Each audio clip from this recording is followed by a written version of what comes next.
Dan? Hey, Jeff. Good morning. Morning. Good. That's Dan Cass. And Dan, thank you for calling in this morning. I appreciate it.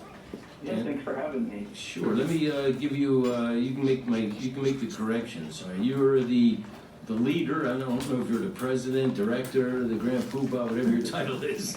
I like grand poobah. Yeah, grand poobah of something called the Justfix.nyc New York City. Correct? Mm-hmm. Yeah, the official title is executive director, but grand poobah works just as well. And our organization is Justfix.nyc. Justfix.nyc. Okay. And I checked out your website. What a brilliant website that is. Thank you. No, I really was impressed because you can open. It was really user friendly, and I'm not that much of a techno whiz, so I thought it was really well built in that. And the idea is to help tenants navigate through some of the problems that they may have in their landlord-tenant issues. Fair? Yeah, exactly. Our mission is, we work exclusively in the 5 boroughs, so we're New York City based, with a mission to really explore how data and technology can be used to help renters who are having difficulties with their landlord. Yeah, and some of this technology and data, well, you provide the data, and the technologies which, so people, explaining this over the radio is actually not that difficult. If you just click on a opportunity to open a window on how to write a letter documenting what might be violations. And if you're not particularly savvy as to what a housing code violation, just think of it, problems in the apartment that need to be fixed. Yeah, exactly. The best metaphor that we like to use that folks are really familiar with is we're all familiar with TurboTax, and those of us who use TurboTax know it's back in the day you had to fill out your IRS forms pen and paper by hand. Had to have the calculator next to you, be able to do all the math, and how much of a, dare I say, taxing process that was. We're loosely in this industry called civic technology, which is really focused on how can we take some of these old school bureaucratic processes, things that are really impacting people on a day-to-day basis, like working with your landlord, or knowing how to file complaints with the city or something like that, and just making it easy as how folks can now order food delivery through their phones, or do any of the other sort of modern conveniences that we have through our smartphones.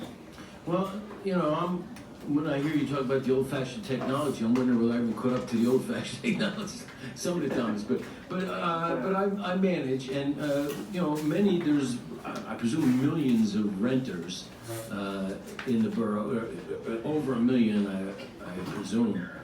Yeah, close to 7 million actually. No. Yeah. Renters. Just renters. Yeah. Well, I saw that. I thought on your website they had something like 65 or 70%. Yeah, there's our mission, specifically focused on low-income communities, and specifically focused on the folks, that 1.2 million. That's the number of New Yorkers that live in what is considered deficient housing. Right. Meaning that at any given time they have 3 or more open code violations in their apartments. And these are, oftentimes pretty serious issues. Buildings that are just, pretty highly neglected, and are really not getting, some of the underlying conditions that are, structural defects of the building, that really affect people's, individual homes in pretty big ways. Right. Actually, I took some notes from your website talking specifically about these 1.2 million people and the deficient housing. And you mentioned 4 at least that I saw, which would call, and you're saying they have 3 or more of these problems. One would be pests, meaning either mice or cockroaches or something along that line, right? Yeah. No gas, heat, and that's no joke in the winter when you're. You always see on, especially the local news broadcasts, of some building without heat and people just really suffering, especially when it's really cold, right? Yeah, absolutely. Structural defects, I'm thinking of my daughter's apartment in Philadelphia, what a mess. No, structurally, it's not like it's the tenant's fault. I mean, it's just, what it is it's a lack of investment by the owner to upgrade and to make it, to get rid of the deficiency. And then mold is another one. So, yeah, this, oftentimes comes up where, oftentimes, especially the landlords that we might be, dealing with, there's certainly a responsibility for folks in their individual homes, to not let your, home fall apart or something like that. But most of the times when we see these issues, they're coming from things that are happening as part of an underlying condition with the building. The lack of investment, like you're saying. And so, oftentimes it definitely, it affects multiple apartments in the building, if not, all of the apartments in the case of like a heating issue or something like that. But it really does become very serious, and it really, it's a little bit of handling the underlying things goes a long way in addressing, the acute conditions that might happen on an individual basis. right, now, typically, well, you're saying you reach out for lower income tenants. Do they have to provide evidence of their income when you help them, or are you just kind of taking what their word? Yeah, we don't do any verification. Our tools are, we're a nonprofit organization. Our tools are completely open for anyone to be able to use. What's your problem? But it's both a factor of this is where the biggest issues lie in lower income communities, as well as a lot of the outreach and distribution that we do is particularly targeted on the folks who need it the most. So just naturally that's where our client base is sort of gravitated towards. How do you react to an introduction of calling you a tenants' rights activist? Is that a fair description, or is that a little inflamed, or what do you think? No, I would tend to agree. Okay. Yeah, I would tend to also. I just want to make sure I get your permission to use the right. I don't want to inadvertently mischaracterize your position. Unfortunately, running a nonprofit organization keeps. I don't have enough time to go to the rallies or the protests as much as I might have used to. But yeah, certainly would not shy away from the label of being an activist. Well, I should have disclosed, actually I was disclosed just before our show started, that I am a landlord. I suppose I should put that on the table. So people, just for honesty, and that, but I like to think I'm a person first, and that, I'm looking for fairness. And I think that's it. As long as I keep my eye on that objective and others keep their eyes on just being fair, I mean, I think we accomplish a whole lot. I think. Absolutely. Right. But the other cool thing about your website, and I don't know who you sat down to do it with, but it kind of steers people or shows people how to get organized. And community leadership, development of community leadership, and human-centered design and civic engagement. But they're all talking about how to integrate your concerns or an individual's concerns about housing in a broader context, right? Yeah, absolutely. And I think one of the big things that it speaks towards, even going beyond the technology, is this idea that communities that are affected by these issues, say it's housing, homelessness, access to food, anything across the gamut, should have a say in the solutions, the social services that are being created to address them.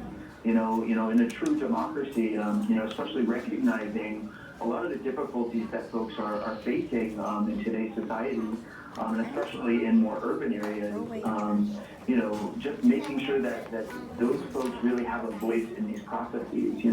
All of our tools and all of the services that we've developed have been directly informed by our users, that are coming in and telling us, here is what my reality looks like, here's what I need, and how we as an organization can take those sort of insights and that input and really use that to make decisions. It's not a bunch of people in a room deciding what is best for these communities, but really giving them an active role in that process. Right, that's good. They talk about integrating people's concerns on this issue. Yeah. I think we have somebody on the line. Good morning. You're on the radio. You're on the show. Hello. Frank, do I have somebody? Somebody said it was on hold. We're ready for him. Hello, you're on the air. I think you're on the air. Hello? Hello, you're on WTBQ, WGHT. Hello, Jeff. Can you hear me? Yes, I can. Oh, hi there, Jeff. Hi, Dan. It's a caller named Barry. Hey, Barry, thank you for calling. Yeah, sure. That's Listen, my what husband. an absolutely fascinating and engaging discussion about some really important aspects of our society. Well, you're right. I mean, you know, when I think about it, there's basic needs issues, healthcare, housing, right? Yeah. Yeah. I don't know what's more important, and we have gotten a little out of balance in some of these areas. I'm not sure that the answer to some of the imbalances is to create other imbalances, but it's not a perfect world, and we have to kind of work our way through. And how about you, Barry? I know you were a tenant for years, but you're a homeowner now and have been for a while, right? Mm-hmm. Do you think there should be regulations outside the boroughs, or? Well, I think that I agree with Dan that a fundamental principle of living in a civilized society is that everybody should have access to decent housing. Maybe not, in Monte Carlo or Right. something like that, but at least Not the Taj Mahal. yeah, with flush toilets that work and clean running water and clean living conditions. Well, as Dan pointed out, at least in New York City, there's more than 1 million people who live in deficient conditions.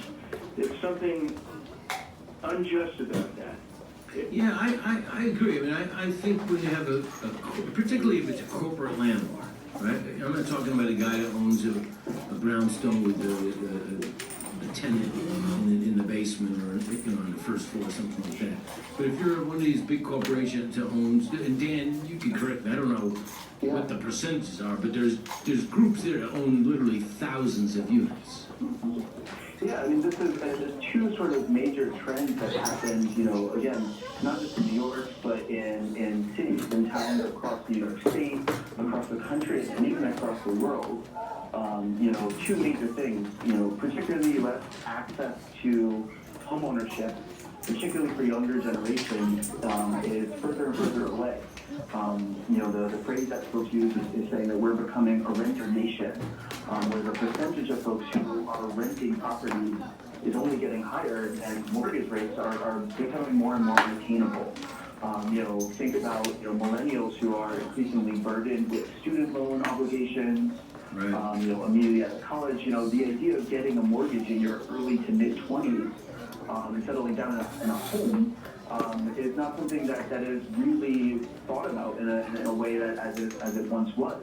I don't know. Okay, Yeah. I'm sorry. Go ahead. Well, I was just going to say the second really trend in that is what you're mentioning as well, which is sort of what we call sort of the rise of the corporate landlord, Right. where mom and pop landlords who are building owners, maybe they have some small time investments, maybe it's just a building that they own, that they live in, and then are renting out a couple of additional units.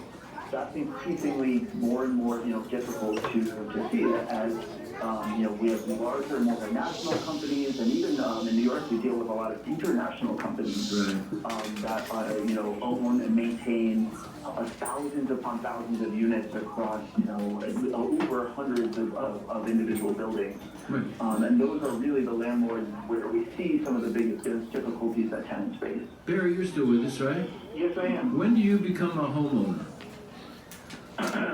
How old were you about? Let me think here, because I'm no spring chicken anymore. That goes back to around 1973 for me, when with my first wife, we bought a house on Euclid Avenue. Oh, Your yeah. house? Uh-huh. But, I was pretty young. I was teaching at SUNY Orange. Can I say that? Is that like a public endorsement or something? Yeah, well, I'll endorse it. and I teach there too sometimes. Oh, yeah, I sure have heard. In fact, I should disclose it. One time you were my boss. Well, not only that, but one time you were my landlord.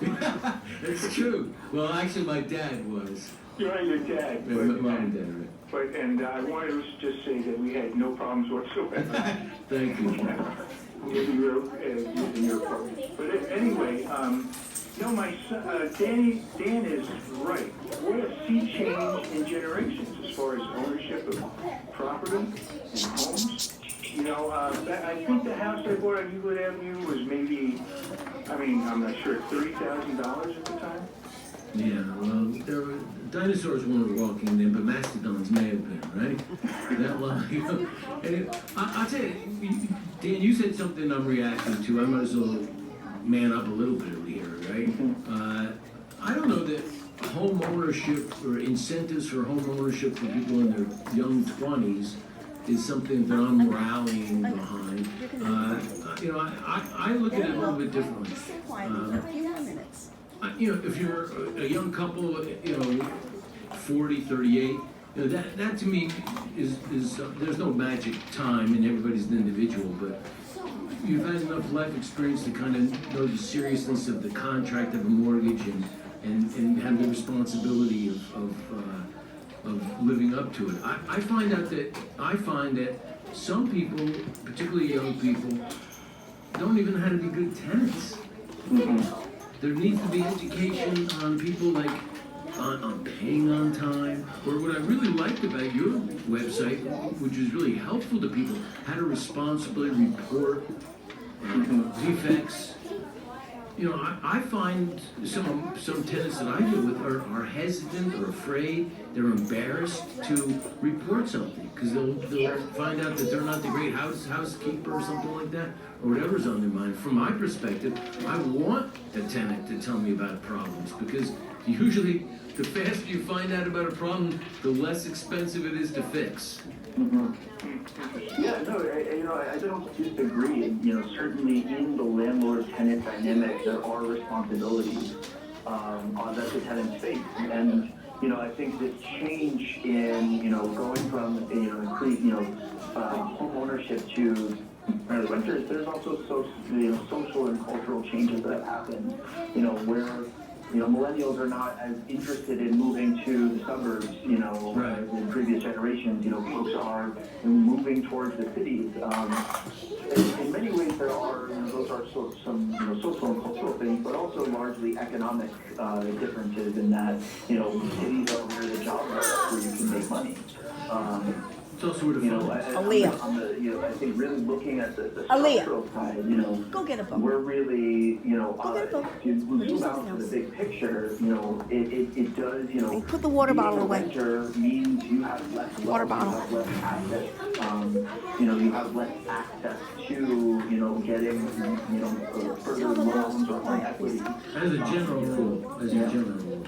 Yeah, and so, it is that difference is so important in what the, socioeconomic opportunities for tenants, really are. And the thing, today is probably the single biggest day in tenants' rights in New York in over 20 years. So it's a very... I want to come to that. I want to come to the breakthrough in the negotiations. I have the copy of the New York Times to bring you up to speed about this. I also want to talk about the all-important issue of tenant evictions, but so I hope you guys can hang on. We're going to go to a commercial message now, so that we have the income in order to keep this station healthy and strong, right?